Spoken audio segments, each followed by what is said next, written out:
নারীর মর্যাদা প্রতিষ্ঠায় ইসলাম। এই বিষয়ে আমরা আলোচনা কম বেশি মোটামুটি বলতে গেলে সবসময়ই শুনে থাকি। তো তার মধ্যেও আরও বেশি আলোচনা করতে হয় বিষয়টা আরও পরিষ্কার হওয়ার জন্যে, অন্তরে তাজা থাকার জন্যে। আল্লাহ তাআলা পবিত্র কোরআনে ঘোষণা করেছেন, ইন্নাদ-দীনা ইনদাল্লাহিল ইসলাম। দিন তথা মানব জাতির পূর্ণাঙ্গ জীবন ব্যবস্থা হিসেবে আল্লাহ তাআলার কাছে একটা পথ নির্বাচিত, সেটা হলো ইসলাম। তার মানে হলো জীবনের সাথে যতগুলো বিষয়ের সম্পর্ক আছে তার সবগুলো বিষয়ের সমাধানও ইসলামের মধ্যে আছে।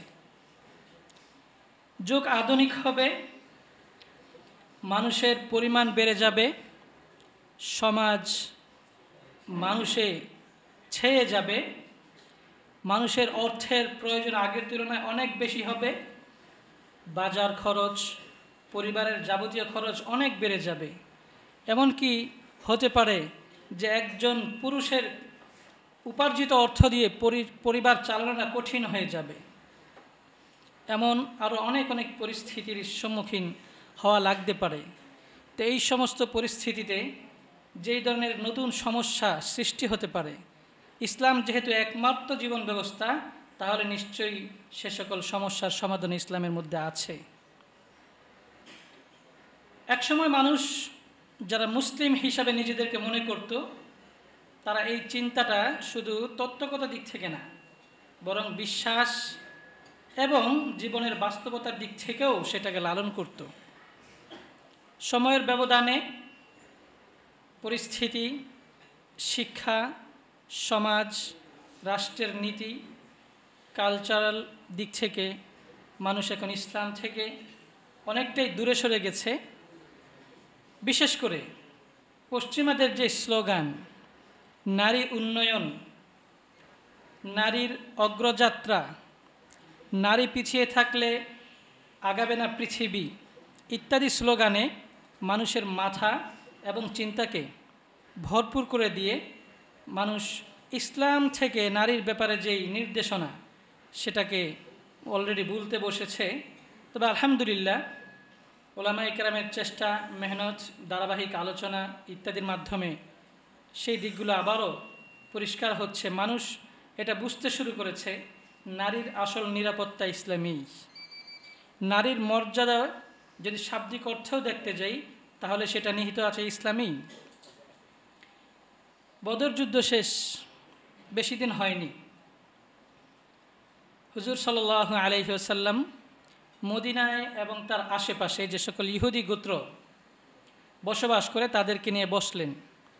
তাদেরই একটি বাজারে সমাবেশ ডাকলেন। বিষয় রাষ্ট্র পরিচালিত হবে, সেখানে যারা অন্য ধর্মের অনুসারী তাদের সাথে কিভাবে ডিল হবে, সামাজিক আচরণ, রাষ্ট্রীয় আচরণ তাদের সাথে কেমন হবে। রাসূলুল্লাহ সাল্লাল্লাহু আলাইহি ওয়াসাল্লাম লক্ষ্য করলেন যে বদরে যদিও মক্কার কাফেরদের মাথাকে থেতলে দেওয়া হয়েছে, এমনকি লেজ লাড়ার মতো ক্ষমতা তাদের রয়নি, এমন পরিস্থিতির পরেও দেখা যাচ্ছে মদিনা এবং আশপাশে যারা ইহুদি আছে ইসলামের বিরুদ্ধে তারা মাথা চারা দিয়ে ওঠার চেষ্টা করছে। তাই হুজুর চিন্তা করলেন তাদেরকে সতর্ক করে দেয়া দরকার। সমাবেশ ডাকলেন, আলোচনা করলেন এবং সংক্ষিপ্তভাবে বললেন যে মক্কার কাফেরদের কি পরিণত হয়েছে, তোমরা যারা ইহুদি তোমাদের মাথায় সেটা থাকা দরকার। অর্থাৎ রাসূল সেটা সতর্ক করতে চাইলেন তাদেরকে। কিন্তু দূর্ত এই জাতি তৎক্ষণাৎই উত্তর দিল যে আপনি আসলে ভুল করছেন। মক্কার আনারি যোদ্ধাদেরকে, অনভিজ্ঞ যোদ্ধাদেরকে আপনি হারিয়ে দিয়ে মনে করছেন আমাদের সাথে যুদ্ধে পেরে উঠবেন, এটা আপনার ভুল। অতএব আপনি কখনো এমন চিন্তা করবেন না। তো যাই হোক, উভয় পক্ষের এই আলোচনার মাধ্যমে সমাবেশ শেষ হলো। স্বাভাবিকভাবেই মদিনার যারা নারী এবং পুরুষ নিজেদের কাজকর্ম চালিয়ে যেতে লাগলো। একবার কোনো এক মুসলিম নারী কোনো এক প্রয়োজনে বাজারে গেল, দোকান থেকে সদাই কিনবে। সদাই কিনা শেষ করে তিনি গেলেন একটা ইহুদির দোকানের সামনে। তিনি সেখানে বসলেন। বসার পর তিনি হিজাবে আবৃত ছিলেন, পর্দা আবৃত ছিলেন। ওই ইহুদি তাকে বলল যে তোমার মাথার হিজাব সরাও, চেহারা থেকে নেকাব সরাও। ওই নারী অস্বীকার করলেন, যেহেতু মুসলিম নারী, পর্দাসীন নারী। তারপর এক ধরনের ওই ইহুদি দোকানদার চেষ্টা করলো জোর করে তার পর্দাকে সরাতে। ওই নারী অস্বীকার করলে সে কিছুটা নিবৃত্ত হলো। তারপর যখন নারী তার নিজ কাজে মগ্ন, এমন সময় ওই ইহুদি দুষ্ট পিছন দিক থেকে গিয়ে মাথার যেই চাদর রয়েছে, ওড়না রয়েছে, এটাকে একটু পিছনে পিঠের সাথে বেঁধে দিয়েছে। এমনভাবে বেঁধেছে যে নারী যখন বসা থেকে উঠতে গেছে তখন অটো টান লেগে মাথার কাপড়টা পিছনের দিকে সরে গেছে। তার মানে ওই নারীকে এখানে সে লজ্জিত করতে চেয়েছে। নারী এহেন পরিস্থিতির সম্মুখীন হয়ে চিৎকার করলেন, সাহায্য চাইলেন। পাশেই মুসলিম যুবক উপস্থিত ছিল। তিনি খেয়াল করলেন যে একজন মুসলিম নারীর ইজ্জতের উপর আঘাত হানা হয়েছে। জোরপূর্বক তার মাথা থেকে বোরকার নেকাব সরিয়ে দেওয়া হয়েছে। মুসলিম যুবক সেখানে উপস্থিত হলেন। তৎক্ষণাৎ ঈমানি চেতনায় ওই ইহুদি দোকানদারকে জাহান্নামে পাঠিয়ে দিলেন। মদিনায় আওয়াজ উঠে গেল যে মুসলিম নারীর সম্ভ্রম হানির চেষ্টা করা হয়েছে এবং সেটাকে কেন্দ্র করে একজন মুসলমানকেও শাহাদাত বরণ করতে হয়েছে, আর সেই সাথে একজন ইহুদি তো জাহান্নামে গেছেই। রাসূলুল্লাহ সাল্লাল্লাহু আলাইহি ওয়াসাল্লাম দেখলেন যে এই ইহুদি জাতি, যাদেরকে আমরা নিরাপদে রাখতে চেয়েছি, তারা নারীর ইজ্জত, আব্রু, সম্ভ্রম লুণ্ঠনের মধ্যে দিয়ে মদিনার নিরাপত্তাকে বিঘ্নিত করছে।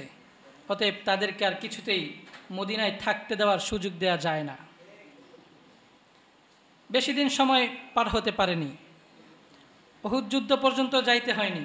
বদরের কিছুদিন পরেই মদিনার সীমানার বাইরে থেকে বানু কাইনুকা নামক এই ইহুদি জাতিকে বের করে দেওয়া হলো। কি জন্যে? সূচনা কি ছিল? নারীর ইজ্জতের উপর আঘাত করেছিল। নারীর গায়ে আঘাত করে নাই, নারীকে মুখে গালিও দেয় নাই, নারীকে সম্পদ থেকে বঞ্চিত করে নাই। শুধু কি করেছে? মুখের নেকাবটাকে সরিয়ে দিয়েছে। ইসলাম মনে করে নারী সবসময় এমন মর্যাদাবান। এই ঘটনা থেকে আমরা কয়েকটা বিষয় বুঝতে পারি। এক, যে নারী চায় যে আমি আমার ইজ্জতকে ঢেকে রাখতে চাই, ইসলাম তার এই চাওয়াকে সর্বোচ্চ মর্যাদা দেয়। যেই নারী চায় যে আমার দেহ, আমার মন, আমার দিন, অতএব আমি আল্লাহ তাআলা যেভাবে চেয়েছেন সেভাবেই চলব, অন্য কোনো পুরুষ আমার দিকে তাকাবে, আমার ইজ্জতের দিকে তাকাবে, সেটা আমি হতে দিব না। ইসলাম নারীর সেই চাওয়াকে মর্যাদা দিয়েছে। এমনকি সেই মর্যাদার পর্যায়ে এত যে ইহুদি নামক এই গোষ্ঠীকে, বনি কাইনুকা নামক এই গোত্রকে মদিনা ছেড়ে চলে যেতে বাধ্য হয়েছে, মদিনা ছেড়ে চলে যেতে হয়েছে। তো এই ঘটনা থেকে আমরা বুঝতে পারি যে নারীকে আল্লাহ তাআলা ইসলামের মাধ্যমে এত মর্যাদাবান করেছেন। স্বাভাবিকভাবে নারীর অধিকার, এই দুইটা শব্দ শুনলে মানুষ দুর্বল হয়ে যায়, কিন্তু নারীর মর্যাদা এই শব্দটা মানুষ বুঝতে চায় না। অধিকার আর মর্যাদার মধ্যে ভিন্নতা আছে। অধিকার মানে মানুষ মনে করে পুরুষ যদি হোটেলে বসে এইভাবে সামনাসামনি খেতে পারে তাহলে নারী কেন খেতে পারবে না, স্বাভাবিকভাবে তারা এটা বলতে চায়। কিন্তু এটার একটা ভিন্ন দৃষ্টি তো আমাদেরও আছে এর প্রতি। সেটা কেমন? পশ্চিমা বিশ্বের টাকা দরকার, ব্যবসা দরকার, সেজন্যে তারা যদি হোটেলে শুধু পুরুষদেরকেই খেতে দেয়, নারীরা খেতে না পারে, তাহলে শুধু এক পক্ষের অর্থ পেল। আর যদি নারীরাও আসতে পারে তাহলে পুরুষ একজন আসলে নারী আসবে দুইজন, তাদের হোটেল ব্যবসা বড় হয়ে যাবে, অর্থ বেড়ে যাবে। এই সমস্ত দিক থেকে আসলে মূলত তারা নারীদেরকে ভোগ্য পণ্য বানিয়েছে, আর এর নাম দিয়েছে নারীর অধিকার। আর ইসলাম নারীকে দিয়েছে মর্যাদা, বলে দিয়েছে নারী কেন কষ্ট করে হোটেলে আসবে, তুমি কষ্ট করে হোটেলে যাবা, খাবা প্যাকেটে ভরে, তোমার চেয়ে ডবল খাবার ঘরে নিয়ে যাবা, যেন নারীকে কষ্ট করতে না হয়। যদি বিয়ের অনুষ্ঠান হয়, যদি সেখানে আসতেই হয় নারীকে, তাহলে অবশ্যই নারীর শান অনুযায়ী, নারীর মর্যাদা অনুযায়ী তার জন্য আলাদা ব্যবস্থাপনা করতে হবে। কেন অন্য পুরুষের সাথে বসে সংকুচিত হয়ে মাথাকে নত করে লজ্জায় মুখ নিচে নামিয়ে তাকে খেতে হবে? এই জন্য তারা নিজেদের অর্থের যে লিপ্সা, ব্যবসার যে লিপ্সা, সেই জায়গাকে প্রতিষ্ঠিত করার জন্য, সেইখানে তারা লাভবান হওয়ার জন্য ছোট্ট ছোট্ট মেয়েদেরকেই তাদের স্বভাবজাত যেই লজ্জা জন্ম থেকে নিয়ে আসে, সেটাকে তারা বুলানোর চেষ্টা শুরু করে দেয়। সহশিক্ষার মাধ্যমে, পার্ক, বিভিন্ন রকম রিসোর্স ইত্যাদি জায়গায় তাদেরকে নেওয়া, উদ্বুদ্ধ করার মাধ্যমে, টেলিভিশন, নাটক, সিনেমা ইত্যাদির প্রদর্শনের মাধ্যমে জন্মগত যেই লজ্জাশীলতা, সেটাকে তারা দূরকে দেওয়ার চেষ্টা করছে। মানে এটা কেমন অধিকার যে জন্মগত যেই স্বভাব, জন্মগত যে অভ্যাস, সেটাকেও তারা নষ্ট করে দিতে চায়। আর মর্যাদা তো সেখানেই, যে জন্মগত যেটা পেয়েছে সেটাকে শুধু আমরা রক্ষাই করব না, বরং সেটা কিভাবে পালন করতে পারে সেজন্য সমাজ তাকে সব রকম সুযোগ এবং সুবিধা করে দিবে। মুহতারাম হাজিরিন, আমরা চাই সমাজের প্রত্যেকটা মানুষের কাছে নারীর এই মর্যাদা সুন্দরভাবে উপস্থাপিত হোক।